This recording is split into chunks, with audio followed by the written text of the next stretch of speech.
사울 왕과, 여기 맞나요? 사울 왕과 가룟 유다 비교하는 그 내용을 살펴보도록 하겠습니다. 갖고 계시죠, 이거요? 22번. 네. 그래서 이제까지 짐승의 씨와 사람의 씨가 뿌려진 자가 있다라는 이야기를 했는데, 실질적으로 사울 왕과 가룟 유다에게 어떤 씨가 뿌려졌는지, 여기에는 짐승의 씨가 뿌려진 자의 그 결과를 하나의 예를 들어서 제가 오늘 이 시간에 말씀을 통해서 이제 그 내용을 살펴보려고 합니다. 우리는 때가 되었을 때, 각 개인적으로 말해요. 개인적으로 때가 되었을 때 하나님께서 복을 주시든지 또 저주가 임하든지 그렇게 돼요. 그 죄의 양이 차기 전에는 심판하지 않습니다. 우리 생각에는 저놈을 어떻게 빨리 하나님이 좀 처리해주면 좋겠는데 라는 생각이 있더라도 이것은 개인의 생각이지 하나님의 생각은 아니라는 거예요. 모든 일에는 때가 있거든요. 아니면 또 종말의 때라는 게 있어요. 그래서 어떤 사람에게는 사람의 씨가 뿌려지고 어떤 사람에게는 짐승의 씨가 뿌려진다라는 거예요. 이것은 그 지지난주가 그 배웠을 때 하나님께서는 살펴본다고 했잖아요. 그 사람에 대해서.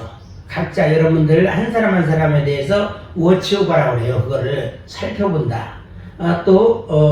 이거를 이제 경성하여 본다. 또 깨어있다라는 식으로 그 사람의 상태를 보는 거예요. 그래서 이 사람에게 짐승의 씨를 뿌릴 것인지 사람의 씨를 뿌릴 것인지 하나님이 결정하신다는 거예요. 물론 짐승의 씨를 뿌리는 것이 하나님이 뿌리는 건 아니에요. 마귀가 뿌리는 거예요. 마귀가. 왜냐하면 하나님께서 막으려면 막을 수가 있는데 막지 않으신다는 거예요. 이제 그래서 때가 되었을 때 사람의 씨와 짐승의 씨, 오늘 이야기는 구약의 대표적인 사람 사울 왕, 신약의 대표적인 사람 가룟 유다가 짐승의 씨가 뿌려진 자들이에요. 과연 어째서 이들은 처음에는 잘 나가다가 삼천포로 떨어졌는지 이것을 살펴보려고 해요. 에레미야 31장 27, 28절 지난번에 배웠던 내용이기도 합니다. 하나님께서 이스라엘 집과 유다 집에 사람의 씨와 짐승의 씨를 뿌리리라 했어요. 이것은 세상 사람들에게 뿌리는 게 아니에요. 어디에? 교회에 뿌리고 또 유대인의 회당에 뿌린다라는 거예요. 그래서 이방인 교회나 유대인 회당에 뿌린다라는 거예요. 사람들에게 어떤 사람에게는 사람의 씨를, 어떤 사람에게는 짐승의 씨를 뿌리는데 사울 왕과 가룟 유다가 바로 짐승의 씨가 뿌려진 자의 케이스입니다. 그래서 오늘 실제적으로 짐승의 뿌려진 자의 신뢰를 통해서 우리가 이거 좀 말씀을 좀 살펴볼 수 있는 시간을 갖도록 하겠습니다. 사울 왕과 가룟 유다를 비교하게 되면은 어떤 부분이 공통점이 있을까요? 사울 왕과 가룟 유다 보면은 구약의 대표적인 자 사울, 그 다음에 신약의 대표적인 자가 가룟 유다를 비교해 보는데 이들은 처음부터 선택받은 자로 출발을 했어요. 출발이 좋았죠. 출발이. 사울 왕은 누구를 통해서 하나님께서 하셨는데 사무엘을 통해서 기름 부음을 받고 왕으로 세워진 거예요. 아주 처음에 굉장히 좋았습니다. 문제는 이 처음에 좋은 것을 끝까지 가져가야 되는데 끝까지 가지 못하는 경우가 많이 있다는 거예요. 이거는 성경의 이야기지만 우리들에게도 똑같이 적용될 수 있어요. 처음에는 잘 나가다가 나중에 이상하게 마감하는 경우도 있잖아요. 이런 것을 오늘 말씀을 통해서 다시 한번 경각심을 가지라는 내용입니다. 하나님의 영이 임했어요. 다윗하고도 이제 비교가 되는데 사울은 처음부터 은사까지 받았어. 예언의 은사까지. 그래서 예언도 하고 사무엘상 10장에 보면 예언도 하고 백성의 기대를 한 몸에 받았던 거예요. 출발이 참 좋았잖아요. 그런데 가룟유다를 보니까 예수님, 하나님의 아들, 이 땅에 메시아로 오신 예수 그리스도께서 직접 선택하신 12제자 중에 한 사람이었던 거예요. 내가 메시아의 제자가 되고 싶어서 될 수 있는 게 아니잖아요. 그런데 당시 예수님이 오셨을 때 이 가룟유다라는 사람도 선택을 받았다는 거, 이거 굉장한 복인 것이죠. 예수님과 함께 다니면서 말씀도 듣고 기적도 보면서 동참했던 자예요. 예수 그리스도의 일에 동참했던 자입니다. 이렇게 둘 다 평범한 사람이 아니고 특별히 하나님의 선택받은 위치에서 출발했던 사람이었어요. 그런데 이제 무엇이 문제가 되는지 살펴보는데 그 전에 공통점을 먼저 살펴보겠습니다. 두 사람의 시대적인 상황은 틀리지만 공통점을 봤을 때 처음에는 겸손했어요. 그 사울왕 굉장히 겸손했죠. 그리고 가능성이 있어 보였습니다. 가능성도 있고 겸손했어. 그렇기 때문에 하나님께서는 미래를 보지 않고 과거를 보지 않고 현재를 보시는 거예요. 그래서 우리는 가끔가다 누구를 볼 때 쟤는 뭐 옛날에 어쩌고 이런 얘기하지만 우리 하나님은 그게 없어요. 그냥 현재를 보시는 거예요. 현재를 보니까 사울을 그 당시에 선택했어요. 베냐민 지파 사울을 보니까 굉장히 겸손했고 가능성도 있었던 겁니다. 물론 우리 하나님께서 미래를 몰랐을까요? 알았음에도 불구하고 현재 상태에서는 사울이 최고라고 생각해서 사울을 선택했던 거예요. 사울 왕은 자신을 숨길 만큼 자기 찾으니까 그 사울을 찾으니까 숨었어요. 나 같은 사람이 어떻게 왕이 될 이런 상이 아닌데 라고 하면서 숨은 얘기가 숨길 만큼 겸손했다. 사무엘상 10장 22절에 나옵니다. 한번 나중에 읽어보세요. 또 외모도 준수했어요. 좀 잘생겼었던 것 같아요. 그리고 키도 컸고 또 지도력도 처음에 인정을 받았습니다. 그에 비해서 가룟유다는 딱 보니까 배신자로 보이지 않았던 겁니다. 그리고 제자 공동체 안에서 회개를 맡을 만큼 신뢰를 받았어요. 재정을 맡을 만큼 신뢰를 얻었던 겁니다.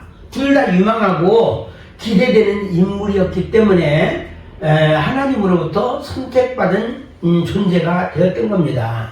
그래서 두 번째는 그럼에도 불구하고 자기 내적인 문제를 절제를 못한 거예요.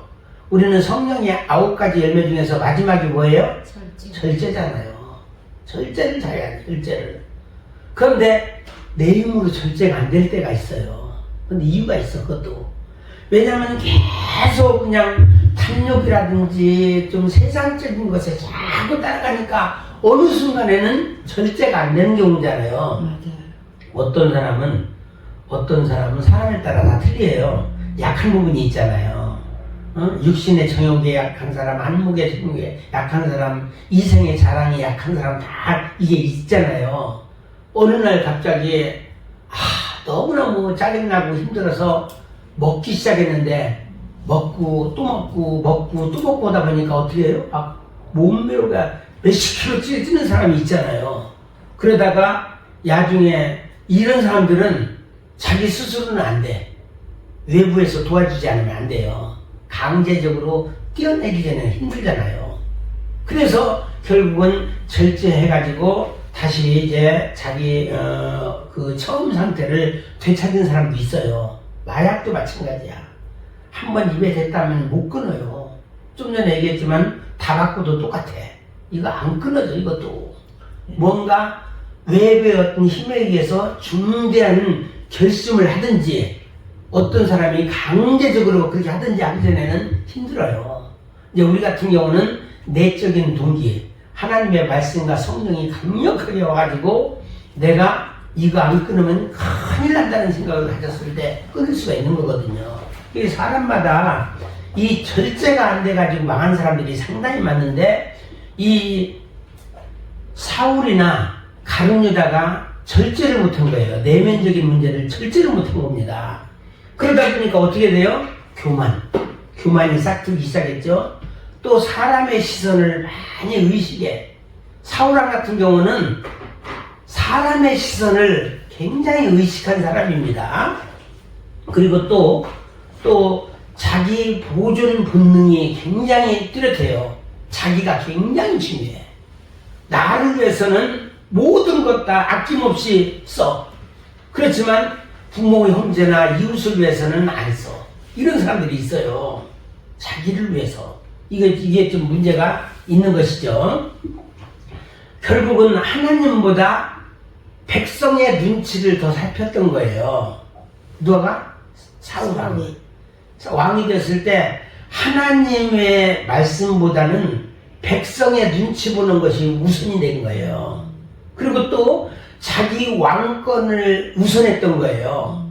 하나님께서 이렇게 계속 경고의 메시지를 보냈는데 사람들 앞에서 자기를 높여달라고 또 그 와중에 지금 자기가 망해가고 있는 마당에 그 사람들 앞에서 자기를 높여달라고 또 사무엘에게 하소연까지 했어요.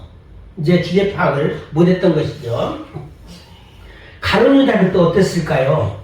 돈 사랑이 핵심 문제예요. 돈을 너무너무 좋아했어. 우리도 돈을 너무 좋아하면 문제가 되죠. 그냥 돈은 필요한 만큼만 있으면 되는 것이다 라고 생각해야 되지, 막 돈 하다가는 어떻게 돼요? 돌아버린다고 했잖아요. 이게 돈. 그래서 요한복음에서 그는 돈괴를 맞고 도둑질했다라는 말이 나와요. 요한복음에 12장 6절에 나오네요. 제가 써놨죠. 그래서 돈괴를 맞고 도둑질하고 심지어 은 30에 자기 스승까지 팔았어요. 이 은 30이라고 하면은 아마 한 달치 봉급 정도 된다라고 그래요. 아마 그 이상이 된다고 보는데 스승까지 팔았던 겁니다. 다시 말해서 돈 이용 수단으로 예수를 활용하는 자예요. 오늘날도 교회를 이용해서 돈벌이 수단으로 삼고 있는 사람도 있습니다. 자기 이제 사업을 하는 사람, 장사를 하는 사람들, 큰 교회를 가야 또 이제 도와준다라는 그런 생각들, 이제 목적이 그러면 안 된다는 것이죠. 그래서 교회를 이용하고 예수님을 이용하는 자들, 그 중에는 목회자들도 포함이에요. 예수님을 이용해서 자기 이제 돈벌이 수단으로 삼고 있잖아요. 그 자식들이 다른 길로 갈 수 있는데도 불구하고 아깝잖아. 그거를 다른 사람한테 주면은. 그러니까 상속을 하고 이런 관계가 또 생기잖아요. 네. 그래서 내면의 문제를 절제하지 못한 거, 이게 약간 이제 사람마다 자기가 그 굉장히 약한 부분이 있어요. 돈에 약한 사람은 돈으로 인해서 망하게 되고, 또 권력에 약한 사람은 권력에 의해서 또 망하게 됩니다. 그리고 세 번째로는 회개의 기회를 놓쳤어요. 둘 다 똑같아요. 사울 왕 같은 경우에는 사무엘의 굉장히 끊임없는 책망이 있었거든요. 그 책망 속에서도, 사무엘의 책망 속에서도 진정한 회개보다는 뭐를 우선시했어요? 체면을 우선시했어요. 체면이 굉장히, 체면 구겨지면 큰일 나는 걸로 생각했어요. 하나님 말 그 명령 거부하는 거에 대해서는 별로 신경을 안 써. 너 큰일 납니다라고 했는데도 별로 신경을 안 써. 그래서 좀 전에 얘기했던 대로 많은 백성들 앞에서 자기를 높여달라고 사무엘에게 요청까지 했잖아요. 그런데 다윗을 보세요. 다윗은 어떻게 됐어요? 그렇게 이제 지적을 했었을 때 자기 조카뻘밖에 안 되는, 아들뻘밖에 안 되는 나단 선지자 앞에 무릎을 꿇고 용서를 빌었어요. 백성들 앞에서 자기가 개망신당하는 건 중요하지 않아. 하나님이 우선이기 때문에 내가 잘못했구나. 그래서 그냥 그 자리에서 엎드렸던 거예요. 우리 이제 영적 지도자들은 하나님 말씀, 하나님의 명령이 우선이어야 된다. 이걸 꼭 기억해야 됩니다. 그래서 가룟 유다 같은 경우는 어땠을까요? 만찬식에서 마지막으로 돌이킬 기회를 얻었습니다. 그래서 지금 이 손을 대는 자가 나를 팔자다라고 구체적으로. 근데 다른 사람들은 몰랐고 본인은 알았을 거란 말이에요. 그래서 이게 마지막 기회였었는데 끝내 열받아가지고 순간적인 열받는 게 있는 거죠. 이게 절제가 안 되는 거예요. 이게 나를 스승님도 알고 계셨나? 라고 생각하고 이것을 돌아서는 기회로 삼아야 되는데 끝내 어떻게 돼요? 돌이키지 않았다는 겁니다. 그래서 절망으로 생을 마감하게 되었다는 것이죠. 잘못된 선택을 했던 스스로가 자괴감을 느끼고 부끄러움을 느낄 정도로 수치심을 나중에 느낀 거예요. 그리고 나서 어떻게 돼요? 내가 이거 잘못했다. 근데 너무 늦게 깨달은 거예요. 자살하기 일보 직전에 깨달았다는 거. 그래서 예수님을 풀어달라고 가서 얘기했지만 그 사람들이 돈이 문제가 아니잖아요. 그 10배, 1000배를 준다 하더라도 절대로 안 풀어줄 사람들이에요. 그러니까 화딱 나서 성전에다가 은삼신앙을 던지고 자기 밭에 가서 이제 자살하잖아요. 그 핏밭이라고 얘기할 정도로. 그래서 사울이나 유다나 둘 다 회개를 해야 한다는 것은 알았지만 하나님께 완전히 돌아오지는 못한 겁니다. 너무 늦게 그냥 회개의 기회를 놓쳤다는 겁니다. 그리고 네 번째, 영적으로 그들은 시작했지만 육적으로 끝났다는 겁니다. 사울왕 보세요. 성령의 감동으로 시작했잖아요. 은사도 받고 예언도 하고 굉장했습니다. 나중에는 어떻게 됐어요? 무당 엔돌의 신접한 여인을 찾게 됩니다. 끄트머리가 굉장히 안 좋잖아요. 우리는 시작이 좀 안 좋을 수는 있어도 끝이 좋아야 돼. 우리는 시작도 좋고 끝도 좋으면 더 좋은 것이고. 심지어 그렇게 됐죠. 실질적으로 하나님을 믿는 것은 사울 왕 입장이에요. 예수님 믿는 것은 들러리야. 이게 중요하지 않았던 거예요. 세상적 공감을 따라가는 거예요. 세상적으로 공감하는 분위기들 있잖아요. 오늘날 교회 한번 빠질 수도 있지. 그러면서 주의 주름에도 불구하고 교회 한번 걸르지 물론 특별한 목적이 있어서 걸리고 다른 사람한테 맡기는 건 가능하겠지만 세상적으로 공감하는 거 그것을 우선시했다라는 거예요. 왜냐면 누가 갑자기 1000만 원을 준다 이제 1억이라고 그러면은 좀 그렇고 한 1000만 원을 준다 하더라도 하루 빠지고 이렇게 해라 라고 했었을 때 그거 세상적인 공감이잖아요. 그거 따라갈 사람 많지 않겠습니까? 많죠. 월 30만 원 계속 준다고 해도 따라가는 사람도 있는데 1000만 원을 준다 그러면은 하나님께서 내가 이거 1000만 원 받고 주의 일을 해야지 그거 써야 되지. 근데 1000만 원을 다 주를 위해서 쓰는 게 아니잖아요. 자기를 위한 게 더 많잖아 거기에. 그래서 이 세상적인 공감을 따라가는 신앙자가 바로 사울이었습니다. 가룟 유다는 어땠을까요? 예수님과 함께 시작했지만 돈과 탐욕, 즉 사탄의 미혹에 넘어간 자였습니다. 그 유혹에 넘어간 거죠.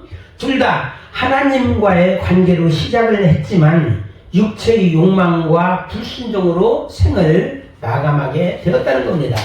불쌍한 것이죠. 이제 차이점에 보겠습니다. 두 사람의 공통점이 있으면 차이점도 있지 않겠습니까? 직분의 차이가 있어요. 사울 왕은 왕의 직분을 받았어요. 국가 지도자의 책임이에요.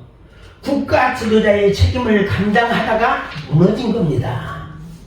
그래서 책임을 더 우선시했어야 되잖아요. 하나님께서 주신 책임, 사명. 책임보다는 자기 자신이었어요. 다시 말해서 왕권. 이 왕권이 더 중요했던 거예요. 내가 갖고 있는 왕권.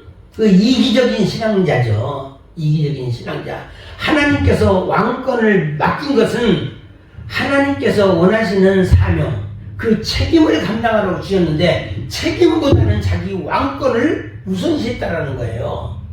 가룟 유다는 어땠을까요? 제자로서의 사명을 주셨어요. 그래서 제자로서 메시아를 직접 곁에서 지켜보다가 무너졌어요. 옆에서 직접 보다가 무너졌습니다. 예수를 어떻게 알았어요? 활용 가치로 계산했던 거예요. 자기 스승을 계산적인 대상으로 내가 예수를 믿었을 때 나에게 도움이 될 것인지 도움이 되지 않을 것인지 이 계산적인 이 숫자적인 가치로 활용했다라는 것입니다. 둘 다 한 사람은 제자로서의 실패자고 또 한 사람은 지도자로서의 실패자가 되었던 것입니다. 그래서 끝내 사명을 감당하지 못했어요. 사명을 감당하지 못하니까 어떻게 돼요? 하나님께서 대타를 준비하시죠. 사울왕의 대타는 누구예요? 다윗이었죠. 가룟유다의 대타는 누구죠? 마띠아. 네, 마띠아. 하나님께서는 그 앞에 세운 사람이 그 배짱 부리잖아요. 요즘에 세상에 보니까 노조원들이 굉장히 배짱 부리고 있던데 언제까지 그런 배짱이 통하는지는 모르겠어요. 그래서 저 사명 감당 안 할래요. 저 마음대로 하세요. 라고 했을 때 그래? 또 그럼 그만둬. 그래서 대타를 딱 만드시잖아요. 하나님은 내가 불순종한다고 해서 하나님의 일이 방해되는 게 아니에요. 아멘. 하나님께서 또 다른 대타를 준비하셔요. 그러니까 나는 하나님 앞에서 배짱 튕길 이런 존재가 아니라는 겁니다. 무조건 엎드려야 돼요. 하나님 앞에. 그러니까 둘 다 그렇게 됐고 오늘날 신앙에 주는 경고 메시지가 있습니다. 시작이 좋다고 해서 끝까지 좋은 것은 아니다라는 거예요. 시작이 반이다라고 했으니까 이제는 반만 하면 되겠네. 물론 이제 끝까지 가야 돼. 그 대신에 시작이 좋다고 끝까지 좋은 것은 아니라는 것이고 또 직분이 있다고 해서 안전한 것은 아니다. 내가 집사인데 내가 권사인데 심지어는 내가 장로이고 내가 목사인데 직분이 반백해지는 건 아닙니다. 직분이 있다고 안전하진 않다. 구원의 안전지대는 없다라는 겁니다. 그리고 가까이 있다고 참된 믿음은 아니다. 이게 무엇일까요? 내가 늘 교회 가까이 있거든. 내가 목회자 가까이 있거든. 내가 강대상 늘 가까이 있거든. 아니면 늘 나는 성경과 함께 있거든. 근데 문제는 성경이 있는 게 중요하지 않아. 이 성경 말씀이 어떻게 돼요? 우리 심령 속에 있어야 돼요. 그냥 육체적으로 눈에 보이는 가까이 있다고 참된 믿음은 아니다. 이거 새겨드려야 됩니다. 그리고 회개를 미루면 어떻게 된다고요? 비극이 된다. 회개를 미루면 비극이 된다.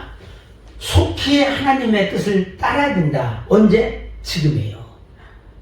신앙은 지금이다라는 겁니다. 신앙은 지금이다. 또 성령으로 시작했다고 하면은 끝까지 성령으로 가야 된다. 물론 말씀과 성령이지만 말씀과 성령으로 시작했지만 끝까지 말씀과 성령으로 가야지 다른 플러스 알파 이것도 좋으니까 이러다가 망하는 거예요. 플러스 알파가 뭐예요? 혼합신앙이잖아요. 그래서 육체로 가면은 왜 그런다? 심판이 따르기 때문이다 라는 겁니다. 그래서 하나님이 직분을 주신 이유가 있어요. 왕, 제자, 혹은 선지자, 사업가 등등 이제 각자에게 직분을 주신 이유가 뭐냐면은 하나님의 일을 잘 하라고 주신 거예요. 근본적으로. 노래에 타고나는 소질이 있다라고 하면은 노래를 통해서, 찬양을 통해서 하나님께 영광 돌리라고 주신 거예요. 어떤 세상적인 돈벌이 수단이 우선이어서는 안 된다라는 겁니다. 그런데 하나님의 일보다는 자기 육체를 위한 것으로 바뀌니까 어떻게 돼요? 서서히 뭔가가 보여주는 세력이 있는 겁니다. 그러다가 보세요. 억눌린 게 있어요. 죄에 억눌리고 또 질병에 억눌리고 또 우울증도 오고 자괴감도 오고 분노도 폭발하게 되고 왜냐하면은 사명을 감당해야 될 자가 사명 감당하지 못하면은 큰 인생의 위기가 다가옵니다. 이런 것들이 서서히 조여오기 시작하는 거예요. 그래서 이것을 깨달았다라면 즉각적으로 돌아서야 돼요. 바로 이제 절제하지 못하고 내일 하지 뭐 내일부터 그런 사람은 그 내일이라는 게 10년이 되고 20년이 되고 30년이 되고 죽을 때까지 안 바뀌는 거가 생깁니다. 내일이라는 건 없어요. 항상 깨닫는 지금이 내가 이제 돌아서야 될 때다. 이걸 깨달으시기 바랍니다. 예. 두 번째 내용입니다. 예레미야 31장 27절과의 영적인 연관성에 대해서 살펴보도록 하겠습니다. 시와 관련된 성경적인 근거를 찾아보려고 하는데 그 짐승의 씨라는 게 있잖아요. 짐승은 단순한 동물이 아니라는 거예요. 성경에서 짐승 이야기했을 때는 개나 소나 양이나 이런 것을 그 짐승을 말하는 게 아니에요. 짐승의 씨 얘기할 때 타락의 본성, 제국의 권세, 또 하나님의 대적 세력을 상징합니다. 짐승하는 사람과 짐승했을 때. 그래서 똑같이 6일째 만들어졌잖아요. 사람 같은 사람이 있고 짐승 같은 사람이 있어요. 여기서 말하는 짐승은 바로 타락의 본성이고 하나님의 대적 세력이라는 겁니다. 다니엘서 7장에 보니까 제국들을 뭐라고 비유했어요? 바벨론을 사자 혹은 독수리로 표현했어요. 그리고 페르시아를 뭘로 또 표현했어요? 곰으로 표현했어요. 그리고 또 뭐죠? 헬라는 또 뭘로 표현했죠? 표범으로 표현했습니다. 그리고 저기는 로마는 무섭고 강한 짐승. 너무 무서워가지고 어떤 한 마리 특정한 짐승이 없어요. 무섭고 아주 강력한 짐승. 이게 바로 로마를 그렇게 표현했던 것입니다. 그리고 요한계시록 13장에서도 짐승이 두 마리 짐승이 나오죠. 그 바다에서 올라오는 짐승과 땅에서 올라오는 짐승, 적그리스도인데 바로 하나님의 대적 세력입니다. 이렇게 등장해요. 그래서 짐승의 씨를 받았다라고 하면은 이렇게 악한 마귀의 씨를 받았다라고 우리는 알 수가 있습니다. 씨와 관련된 그 성경 구절을 살펴보게 되니까 사람이 먹을 수 있는 게 뭐라고 말했어요? 씨 맺는 채소, 씨 가진 열매 맺는 나무를 먹으라고 그랬잖아요. 여기서 말했을 때 우리는 씨가 있는 복숭아를 먹거나 저기 아까 오늘 바나나 먹었는데 거기 씨가 없나? 그럼 먹으면 안 될까? 이런 씨를 말하는 게 아니에요. 영적인 씨를 말하는 겁니다. 짐승에게는 그냥 뭐를 주라고 했죠? 푸른 풀을 먹을 거리로 줬어요. 씨 없는 거예요. 씨가 없어요. 푸른 풀은. 그래서 사람은 씨가 있는 것을 먹고 짐승은 씨 없는 것을 먹는 거예요. 그러니까 씨가 굉장히 중요해요. 그럼 여기서 말하는 씨가 무엇일까? 바로 하나님의 형상, 또 생기를 그 코에 불어넣으신 생기, 루아흐, 영을 말하고 있어요. 영. 크게는 영을 말하고 있습니다. 그래서 사람은 씨 있는 것을 먹고 짐승은 씨 없는 것을 먹는다.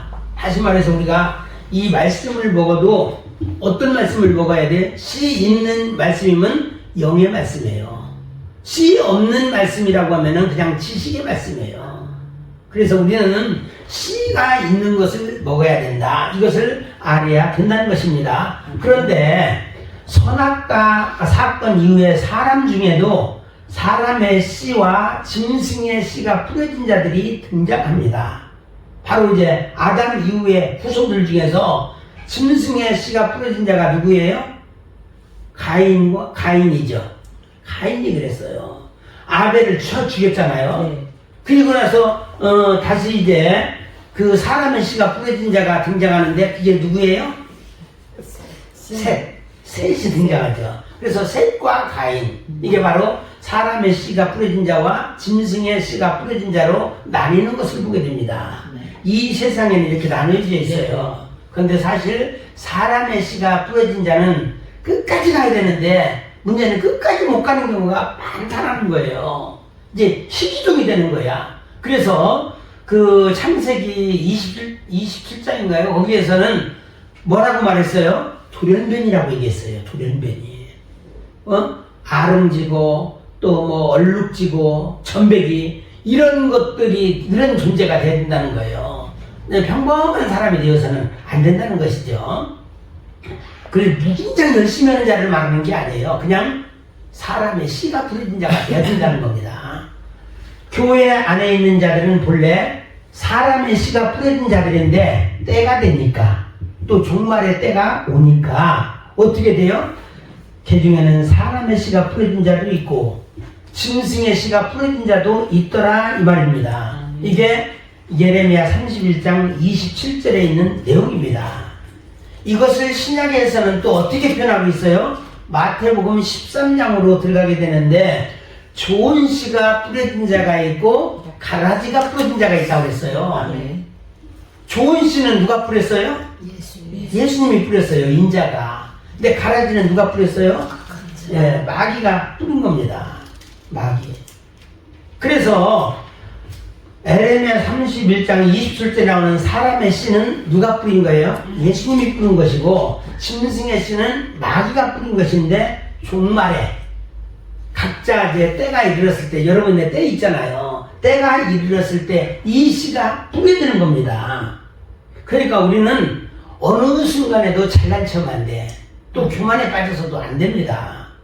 그래서 이제 뿌려지는데 물론 마귀도 하나님의 계획 안에 있기 때문에 하나님께서 거부하게 되면은 못 뿌려요. 그러니까 결국은 하나님께서 사람의 씨와 짐승의 씨를 뿌리리라 이 말이 이제 하나님의 소관 안에 있다라는 것이죠. 전체적인 어떤 윤곽이. 창세기 3장 15절 말씀을 보도록 하겠습니다. 여기에 보니까 여러분들도 잘 알고 있죠. 여자의 후손은 내 머리를 상하게 할 것이고 또 뱀의 후손은 내 그 발꿈치를 상하게 할 것이다 이 말이 나오잖아요. 여기에서 보니까 여자의 후손과 뱀의 후손에 대한 내용이 나가요. 거기에서 하나님의 씨 자손들이죠. 그리고 타락의 씨로 나뉘어지는 겁니다. 그래서 서로가 어떻게 돼요? 충돌하는 거야. 이 땅에 전쟁이 끊이지 않는 이유가 이런 사람의 씨가 뿌려진 자와 또 짐승의 씨가 뿌려진 자, 또 짐승의 씨가 뿌려진 자끼리 또 싸우잖아요. 굉장히 또 싸웁니다. 그래서 우리는 이제 두 씨가 충돌을 하잖아요. 이것을 우리가 알아야 돼요. 우리는 뭘로 만들어졌죠? 흙으로 만들어졌죠. 뱀이 먹는 것은 뭐죠? 흙을 먹어요. 흙을 먹는다고 분명히 또 창세기 1장에 보면 나와 있습니다. 흙을 먹는다고 나와 있어요. 사람이 흙으로 만들어졌으니까 뱀의 먹잇감이에요. 그럼 어떻게 됐어요? 영으로서 육의 행실을 이겨야 돼요. 그래서 로마서 8장 13절 말씀 영으로서 몸의 행실을 죽이면 살리라. 우리는 영적인 삶을 살아야 되는 거예요. 비록 육으로 태어났지만 하나님께서 원하시는 것은 우리가 육적인 동물이었지만 사실 하늘 사람으로 바꾸는 것이 하나님의 계획 속에 있는 거예요. 창세기서부터 요한계시록까지 왜 이렇게 길게 나열했느냐. 2000년의 어떤 기간 동안에 다 전할 여러분들까지 과거 아담 하와부터 시작해가지고 하늘 사람으로 만든 어마어마한 수들을 만들기 위해서 우리 하나님이 계획하셨다는 거예요. 그러니까 우리는 어떤 삶을 살아야 되겠습니까? 영적인 삶을 살아야 되겠나요? 육의 삶을 살아야 되나요? 그러니까 철저히 우리는 영의 사람이 되어야 되고 영적인 삶을 살아야 되는 겁니다. 이런 관점에서 보았을 때 사울 왕과 가룟 유다에 대한 입장이 있잖아요. 처음에는 하나님의 역사 속에 그들이 있었어요. 둘 다 똑같이. 그런데 그 내면에서 반대의 씨앗이 자라고 있었던 겁니다. 짐승의 씨가 자라고 있었던 거예요. 가룟 유다 또 이제 이 사울 왕 똑같이. 결국은 멸망의 길로 갔고 심판의 길로 그들은 갔던 겁니다. 이것을 우리는 기억해야 되고 오늘날 교회 안에서 적용을 한번 해볼까요? 말씀의 씨와 성령의 씨를 받은 자들이 있습니다. 이들은 극소수예요. 생각보다 많잖아요. 그러니까 우리 주님께서 오죽하면 좁은 문으로 들어가라고 했잖아요. 그리고 이제 좁은 길로 가라 그랬어요.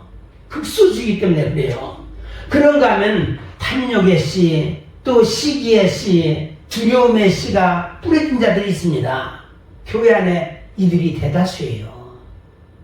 교회를 운영하려면 어떻게 되죠? 부흥된 교회를 보면은 대다수가 따라가는 것을 해야 되겠죠. 네. 그게 사회적 공감대를 형성한 쪽으로 오히려 그럴수록 하나님과 멀어지는 거예요. 아멘. 그래서 우리는 사람의 씨로 출발한 자들이 많이 있지만 어느 순간에 마귀가 이 가라지를 심은 거예요. 각자에게. 언제? 잠잘 때. 우리는 잠잘 때조차도 조심해야 돼요. 육체적으로 잠잘 때도 어떤 사람은 내 꿈을 꿔라고 얘기하는데 우리는 예수님의 꿈을 꿔야 돼요. 아멘. 말씀을 묵상하면서 오늘도 말씀으로 해야지 막 속에 막 이상한 생각들을 품고 막 분노의 생각 아주 음란의 생각 이런 것들 오게 되면 꿈속에서도 그런 게 나타나요. 그래서 우리는 이게 조심해야 됩니다. 따라서 교회 안에는 예수님이 뿌린 씨가 자란 자들 누구예요? 천국의 아들들이 있고 또 마귀가 뿌린 가라지들 누구죠? 악한 자의 아들들입니다. 이들이 함께 공존하고 있다고 보아야 돼요. 결국 사울 왕과 가룟 유다는 본래 하나님의 씨를 받은 자들이었지만 어느 순간에 가라지가 그 속에 들어온 거예요. 악한 자의 아들들이 돼버린 겁니다. 이제 짐승처럼 돼버린 거예요. 나중에는 어떻게 돼요? 짐승이 된 겁니다. 짐승의 씨가 자라니까 짐승 자체가 된 겁니다. 그래서 어떻게 돼요? 짐승은 사람으로 보지 않아요. 그러니까 심판의 대상이 되는 겁니다. 보세요. 또 이제 짐승의 씨와 짐승의 표와 짐승의 지배에 대해서 살펴보도록 하겠습니다. 사울에게 임한 악신이 있어요. 사무엘상 16장에 보면 나옵니다.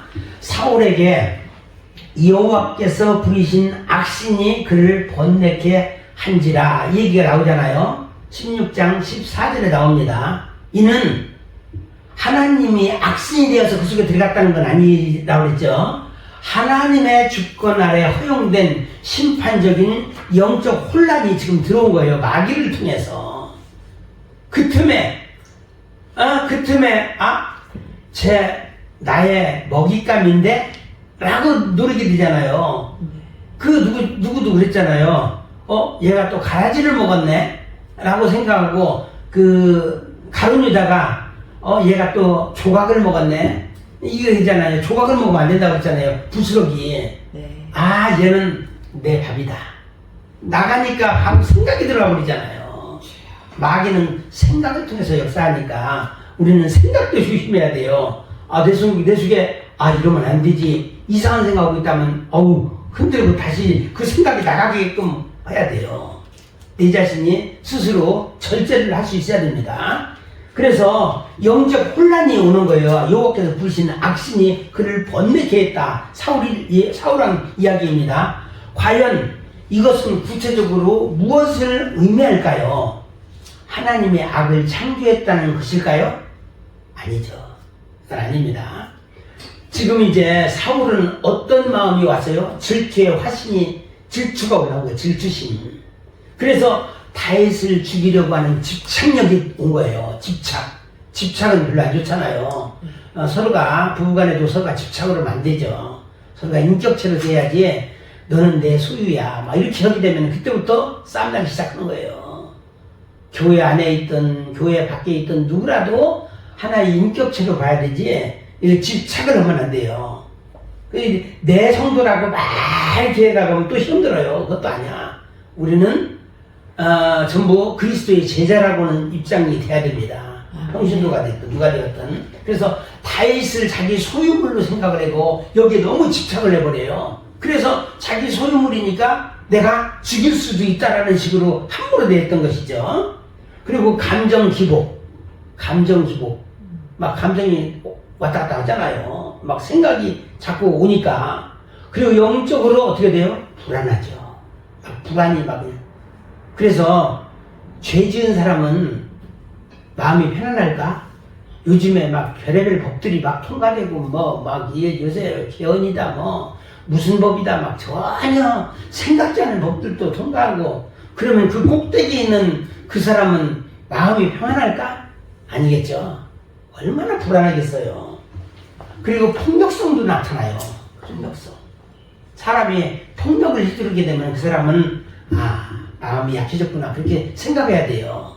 무섭구나 이런 생각보다는 얼마나 자기를 방어하기 위해서 폭력을 휘두르는지, 가끔가다 폭력 남편 폭력 아내가 나오는데 이거는 열등감의 발로에서 나온다고 그러더라고요. 열등감이 없는 사람들은 그게 없는데 열등감이 있다 보니까 상대방을 무력으로다가 때려잡으려고 하는 그런 마음들, 그래서 폭력성, 그리고 하나님의 음성이 아예 단절이 되어버리는 거예요. 그래서 사울에게 임한 악신이 임하다 보니까 악령에 사로잡힌 현상이 이렇게 되는 거예요. 악신은 단순한 귀신 들림이 아니에요.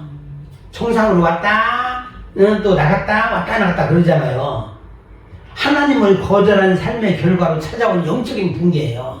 영적인 멘붕 상태가 온 거죠. 왜냐하면 하나님을 거부하니까. 하나님과 함께 해야 내가 사는데 하나님의 신이 내게서 떠나니까 어떻게 돼요? 그야말로 악신이 내게 들어오는 거예요. 그러다 보니까 다윗을 죽이려고 하는 집착, 감정기복, 영적 불안, 폭력성, 또 하나님의 음성 차단, 이런 문제가 막 밀려온 겁니다. 이게 이제 악신에 대한 현상입니다. 악신에 대한 현상. 그렇다고 하면 두 번째, 짐승의 표는 무엇일까? 요한계시록 13장 16, 17절에 보면은 짐승의 표, 666의 표 이런 말이 나오잖아요. 짐승의 표는 어디에 받아요? 이마나 손에 받는다고 그랬잖아요. 이마나 손에 받는 표로 묘사되고 있어요.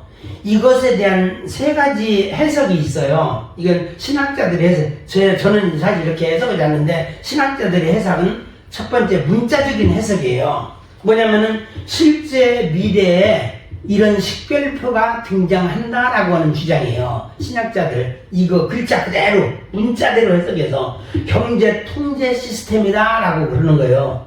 그리고 또 디지털 표식이다.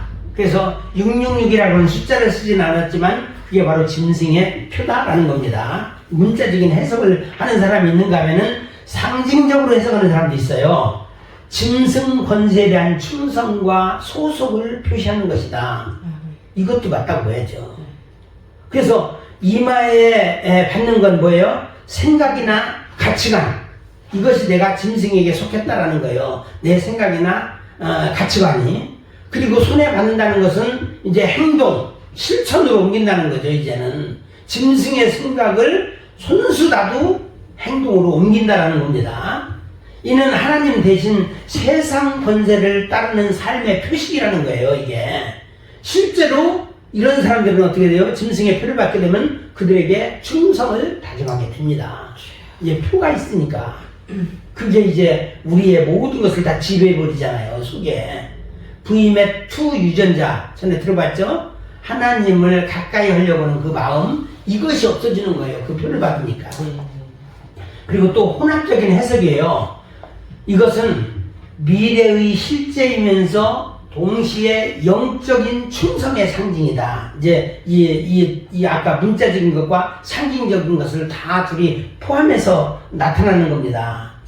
그래서 어쨌든 이 짐승의 표를 받게 되면 어떻게 될까요? 하나님과 멀어져요. 기도를 해도 기도가 안 돼. 그냥 기도할 응답이 없으니까 기도하겠어요? 그러니까 사울왕은 어떻게 돼요? 응답이 없으니까 엔돌에 있는 그 무당을 찾은 거예요. 그래서 저는 봤을 때 이 세 가지 다 포함된 것이 맞다라는 생각이 들어갑니다. 짐승의 표.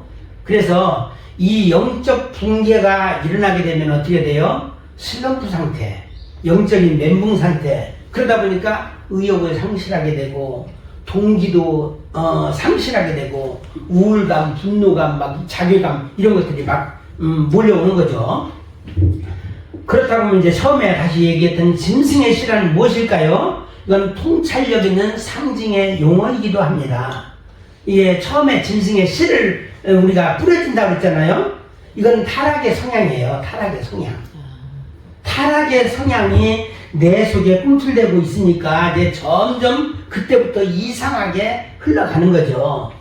하나님의 대적 체질이에요. 하나님과 좀 대적하는 체질이에요. 어떤 사람은 똑같이 있어도 하나님 말씀을 들어도 삐딱하게 듣는 사람이 있을 거예요. 아마 저것은 하나님 말씀이 아니고 좀 목사가 좀 이상한 거야. 자꾸 무슨 말씀에 대해서 자꾸 톨다는 사람이 있을 거예요. 비판하고 판단하고. 그 사람 보면은 굉장히 신앙이 좋은 것 같아요. 나라면 그런 식으로 안 하는데 어쩌고저쩌고 얘기하면서, 그러면서도 그 속에서 뭔가 하나님과의 대적의 어떤 체질이 아주 이제 속에서 그냥 이제 점점 이제 자라고 있는 겁니다. 그리고 죄의 씨앗이에요. 죄의 씨앗. 그 씨 자체가. 그리고 뱀의 후속적인 성향이에요. 처음에는 뱀이 그 정도 있지만은 뱀이 우리 속에 이제 있으니까 어떻게 돼요? 점점 뱀의 속성들이 우리 속에서 자라는 것이죠. 이게 짐승 같은 본성이기도 합니다. 창세기 3장 15절 말씀에 뱀의 후손과 연결되는 거예요. 결국은 이런 짐승의 씨가 뿌려진 자는 뱀의 후손과 연결이 될 수밖에 없어요. 그 속성과 연결이 돼. 짐승의 씨가 바로 내면에 심겨 자라는 반하나님적 성향이에요. 자기는 똑똑한 척하고 잘난 척하는 것 같지만 사실은 그게 짐승의 씨가 내가 뿌려주고 있구나, 이걸 알아야 되는데 막 그냥 비판하고 뭐고. 우리는 하나님에 대해서도 비판할 수 있어야 돼. 잘못된 것에 대해서 우리가 비판을 해야 돼. 근데 그 사람은 만날 때마다 항상 그래. 그 문제가 있죠. 만날 때마다 항상 그래. 맞는 것처럼 보이는데 아닌 거예요. 이제 마지막으로 세 가지 관계가 있어요. 씨와 표와 지배, 이 세 가지를 봅니다. 처음에 짐승의 씨가 있어요. 처음에 짐승의 씨가 뿌려진 자죠. 그런데 짐승의 씨가 뿌려지기 이전부터 이 사람은 이 딱선을 타고 있는 사람이에요. 그러다 보니까 내면에 씨앗이 싹 트는 거예요. 탐욕이 나오는 거예요. 내면에 짐승의 씨가 이제 뿌려질 때 탐욕은 뭐예요? 타락의 본질이에요. 먹음직도 하고 보암직도 하고 탐스럽기도 한 나무인지라, 이 전 세계를 뭉뚱그려서 탐욕이라고 얘기하거든요. 인간의 탐욕. 그 세 가지 우리가 저 요일서에 나와 있는 것은 뭐죠? 육신의 정욕, 안목의 정욕, 이생의 자랑. 이게 전부 탐욕이라고 봐야 돼요. 탐욕. 교만은 뭐예요? 탐욕의 결과 교만해지는 거예요. 사울도 어느 순간에 이 탐욕이 자라다 보니까 교만해진 거예요. 그렇게 교만한 사람이 교만한 사람으로 바뀐 겁니다. 그리고 하나님은 거절하는 성향이 나와요. 하나님은 거절. 그리고 진리를 증오하는 거예요. 진리가 변질되는 것이죠. 하나님 말씀을 왜곡해. 증오할 뿐만 아니라 왜곡하는, 하나님 말씀을 똑같이 봤는데 이상하게 자기에 맞게 해석을 하는 거예요. 이게 잘못된 거죠. 그러다 보니까 짐승의 씨가 뿌려지게 되면은 악신이 이제 그 속에 들어오게 되죠. 이미 하나님 거절의 결과로 나타나는 영적 지배 상태예요. 영적으로 악한 신이 나를 지배하는 거예요. 그러니까 내가 결박당한 것이고, 내가 점점 파괴되어 가고 있고, 또 만나는 사람마다 충돌하고 있고, 또 질병이 발생하고, 또 분노가 일어나고, 이런 현상이 나오는 겁니다. 악신이 들어오니까. 이런 사람들은 어떻게 해요? 짐승의 표를 받으라고 하니까 우선적으로 받죠. 겉으로 드러난 소속과 행동이거든요. 세상 권세를 숭배할 수밖에 없고, 진리보다 뭐를 따라요? 편리를 따르는 거예요. 편리한 걸 따라가는 겁니다. 하나님보다는 생존을 선택하는 거예요. 짐승의 표를 받으면 안 된다고 하던데 라고 하면서 이거보다는 현재 생존을 선택하는 거예요. 왜냐하면 내 돈이 1억이 있는데 내가 이걸 표를 받아야지만 1억을 쓸 수 있다 보니까 받아야죠. 그러니까 생존을 선택하는 겁니다. 이게 소속감이죠. 내가 짐승 세계에 소속감을 가지는 겁니다. 그러다 보니까 결국은 누구의 지배를 받아요? 짐승의 지배를 받게 되어서 짐승과 한 짝이 되는 거예요. 사탄과 한 짝이 되어서 그들의 지배하에 들어가는 겁니다. 이게 씨와 표와 지배인데 제가 이제 표로다가 그려봤습니다. 사울 왕 같은 경우에 씨가 어떤 씨가 뿌려졌어요? 시기, 질투, 또 교만, 불순종의 씨가 뿌려진 겁니다. 그러자 가룟유다는 어떻게 됐을까요? 탐욕. 이제 돈독이 올랐기 때문에 탐욕. 그 다음에 실망. 예수 그리스도에 대한 실망이 있었어요. 이 정도의 능력자면은 돈도 꽤 벌 수 있을 텐데 돈은 따라가지 않고 이상하게 그냥 천국을 외치고 그러니까 이게 싫은 거예요. 예수님에 대한 신망이 있었던 거예요. 그리고 계산적인 신앙이야. 야, 저 정도면은 엄청난 우리가 부와 명예를 획득할 수 있을 텐데 지금 처음에 들어온 목적도 그런 목적이 자기한테 어떤 좋은 일이 생길 것 같은 그런 걸로 왔는데 갈수록 실망이 된 거죠. 사울왕 보세요. 이제 악신의 영향을 받게 돼요. 내면이 악신의 지배라기보다는 영향으로 바꾸는 게 좋겠어요. 악신의 영향. 그래서 내면 붕괴, 어둠이 몰려온 겁니다. 그리고 또 가룟유다 같은 경우는 사탄이 틈을 타는 거예요. 틈을 아주 잘, 우리 이제 기회 포착을 잘하잖아요. 우리가 기회 포착을 잘해야 되는데, 회개의 기회 포착을 잘해야 되는데, 회개하지 않으니까 오히려 기회 포착을 해가지고 그 속에 틈을 타서 생각이 들어간 거예요. 그러니까 자기 의지가 상실이 돼버린 거죠. 내 의지가 아니에요. 그리고 표는 어떻게 돼요? 하나님보다 왕권 유지를 선택한 거예요. 사울왕 같은 경우에는 이제 표 받은 거나 똑같은 거야. 이제는 한번 표 받은 사람은 더 이상 회개의 기회가 없는 겁니다. 그런가 하면 가룟유다는 결국은 마지막 클라이막스 예수 그리스도를 은 30에 넘겨주게 됩니다. 이게 짐승의 표, 생각이 들어왔다고 했잖아요. 이마의 표를 받은 거나 똑같아요. 생각의 지배를 받았기 때문에. 그래서 마지막 그 공통점이 지배거든요. 이게 지배받는 거예요. 둘 다 갑자기 망한 것이 아니죠. 갑자기 망한 게 아닙니다. 씨앗이 자라서 표가 되고 결국 하나님보다 악한 자의 지배를 받게 된 겁니다. 그래서 이런 사람은 어떻게 돼요? 짐승의 세계에서 떠날 수가 없는 겁니다. 오늘날에도 이런 현상이 있을까요? 당연히 있죠. 영적으로는 지금도 똑같아요. 그래서 진리보다는 돈, 양심보다는 편리를 선택한다는 겁니다. 마지막 때. 예수 믿는 사람들도 대부분 그런 길로 간다는 겁니다. 하나님보다 체제, 반복된 죄, 불순종의 죄를 자꾸 반복하잖아요. 기회가 왔음에도 불구하고 회개 돌이키지 않는 거야. 돌이키지 않는. 그래서 이 불순종의 나 자신을 넘겨주는 겁니다. 누구에게? 마귀에게. 또 반대 개념도 있어요. 하나님의 씨가 뿌려진 자는 어떻게 돼요? 성령의 인침을 받아요. 이게 표거든요. 이게 성령의 표입니다. 성령의 인침. 그리고 이런 사람들은 누구의 지배를 받아요? 성령의 지배를 받아요. 그래서 성령의 열매가 맺는 것이죠. 그 지배를 받는 사람들은 예수 안에 거하는 자는 악과는 다른 씨가 자라요. 아까 이제 가라지가 자란다고 하면은 짐승의 씨가 자란다고 하면은 우리는 다른 씨가 뭐예요? 사람의 씨가 자라고 있다라는 거예요. 마지막으로 내 속에 무엇이 자라고 있습니까? 가장 중요한 내용입니다. 말씀의 씨가 여러분 속에서 자라고 있습니까? 탐욕의 씨가 자라고 있습니까? 우리는 무슨 씨가 자라야 되죠? 말씀의 씨. 그리고 성령의 열매가 맺혀져야 되겠나요? 짐승의 본성이 나타나야 되겠나요? 이건 당연히 성령의 열매가 맺혀져야 될 줄로 믿습니다.